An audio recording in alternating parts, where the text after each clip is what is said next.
Siriyan ko din sa ang aking balak ng ibo. Pero sige, magpapasag ako ng 4 na itlog. Una tong mukhang hindi natulog ng ilang taon. Sa lapat ng mukha mo tol, maslagi ka bilang pagong ito. Kaya na umaas kami pagkaakas ka. Talaga ng iyong dadi ay para kumagsa. At ikaw, napakabiliyan na kami na walang trangko. Baka nang may trangkaso, ang kaso lang ay aso. Ang nakatugda, ang biglang may ako rito. Handa ka nagda, ikaw ang aking paborito. Di kita gagawin hayo basta na magmalinaw. Handa na ko sa'yo ay gagawin kitang halimaw. Gagawin kitang halimaw. Halimaw!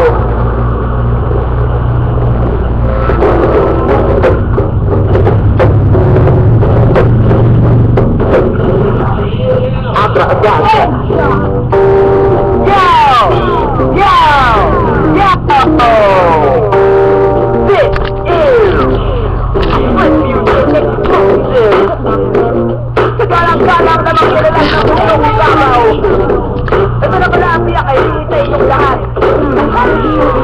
Ang sabi natin pare, kung sino ka lang ang sabi na ako ng ito, bakit sino ka malalari dito, pero sino ka masunay, dapat makakibang, sino ba kasilahan, bakit sino ka paggamit ng tayutay na magulang, mga tobo o ikakalang patubay ng magulang, puro itikala ang silang patunay na magulang, ang makakalawa, sino ba kasilahan, ako si Abra, Kadabra, ang saka ng bakre, wala akong pakikabigay, huwag kang maarte, bakit hindi ka na sa mga kagalang medyo magamit, sobra, kung ang dupig na parang presyo ng lamig, sa rapi, sa asin, sa laboy, sa lahat, sa labi, sa sarap, sa basoy, sumit ang balito sa mga kasama mundo, wala ka para sa mundo, mamuwag, sa bahay, maluwag, ang lamig, kasubang, masakit, ang mga salita ko sa mga kaya kayo ng babarang ay mula, bakit wala ka na parang, kaya ba, magpipili ka, ayaw mo kanta ko, sana sama, pili ka, mahulog sa adan, malulog at mahuryente ka, ayaw mo rin kita, ayaw mo rin kita,